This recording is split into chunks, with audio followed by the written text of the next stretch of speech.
Welcome to the driveway. It's raining again in Georgia. That's why they made the song, I guess. I am in my basement and I'm going to show you how to make as friction-free as possible bearing block for your bow drill. I've already showed you how to use this stepper motor out of a hard drive to decrease your friction when you're doing a bow drill. And it's a former video, but you can see how easy the turn is there. Let's see if I can kind of turn it into... Because this little motor absorbs your friction. There's no board-on-board contact. And what I was having before when I used a deer antler, which is a great option, there are plenty of great options, but when I would cut my hole in here, this area was making as much smoke, if not more, as my hearth board. And little pieces of hot black ash were falling on my hand, and it was slowing down the process. So what I've done is, if you can see this, I've embedded a penny into my antler bearing block, and it works great. I've seen a lot of guys take their knives that they use out in the woods and drill a hole and hammer out a dime and do the same thing. So let me just walk you through the process. This does almost as well as the bearing block. Let me just show you that too. Again, we're just going to do a quick, just to show you how the spin is. Same thing as the stepper motor. Very smooth action. So, what we did here, and anybody that's in the know, is this is old hat. We took a penny. Try not to use a rare penny that you could pay your kids' college tuition with, but I don't get many of those, so any of those. And you're going to hammer it out into a little cup.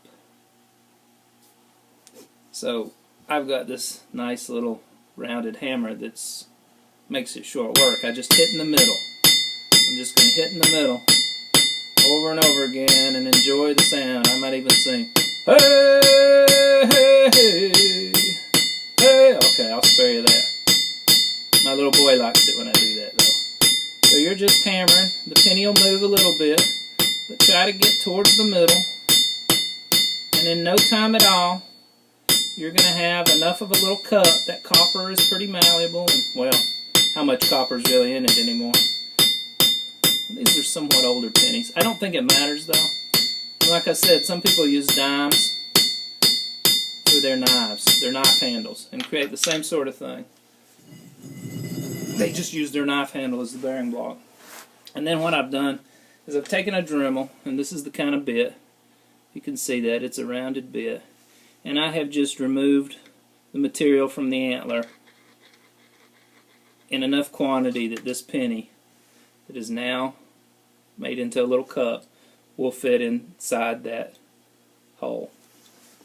I've taken this glue. I'm sure there are at least 100 other options, but this was the one I used. Nail Power Household says that it is good for bonds to wood, brick, metal, concrete, ceramics. Human flesh probably should be on there. Anytime you're using something like this, make sure you got some paper towels and stuff to get it off of you, or use gloves, which is not something I'm real good at. But this one wasn't one of the worst ones I've ever used adhesive-wise. It was pretty forgiving. It was kind of like a putty, and it dried really well. And this is great. It's working great for me.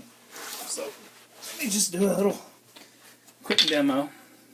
We're not going to build fire in the basement. My wife's already warned me off that. I'm going to use this cedar block. You can see I've burned through a few holes. I've barely burned in the other two, so we're going to use that. Let's see if I can prop you up a little bit more. There we go. I'm going to use a piece of corn husk to catch the ember.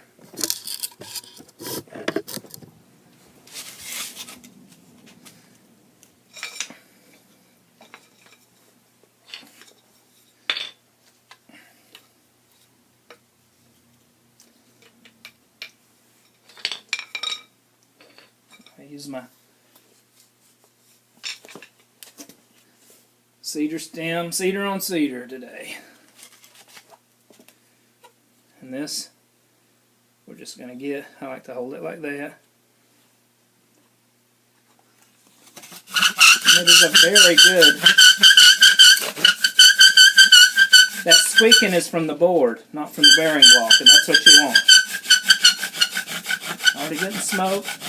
This is working as well as the computer stepper motor. It's making a great little pile of dark brown to black material. Speed up a little bit.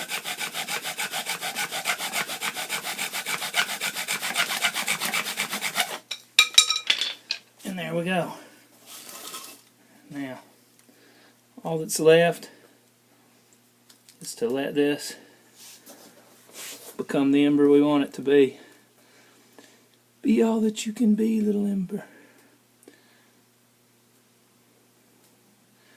And it takes a little patience. This is going to be a good one. Ooh! Almost blew it away. Sometimes you can give it too much attention.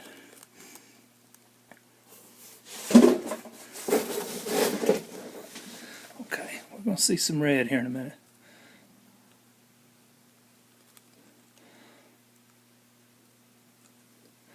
There we go. There's our good little ember to keep us warm through the wet Georgia night.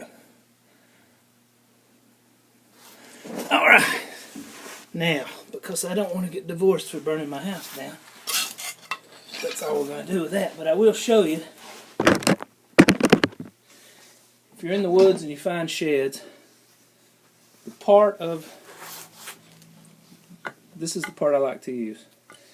You can use these tines for other things, handles or little tools. You can even make whistles out of them. But this is the part you want. You want that part. It has a little bow that kind of goes up into your hand. Makes it feel real good when you're pressing down. These are great. You could just take a piece like that that's long enough. But basically what you're doing is you're taking the scraps from other projects, from these horns, and you're giving it a new life. I'll probably drill a hole in this one and put a leather strap through, but this is something I can have the rest of my life when I'm out camping or just doing demonstrations. This is an easy thing to make. I'm thinking about making a few for Christmas presents even, so it would have taken me, what, 15-20 minutes? You've just got to have everything laying around and have the idea in your head. And I'm not inventing anything new here, but it certainly works for me, and I encourage others to make one of these bearing blocks out of a deer antler and a penny. Thank you. Hope everybody's having a great day.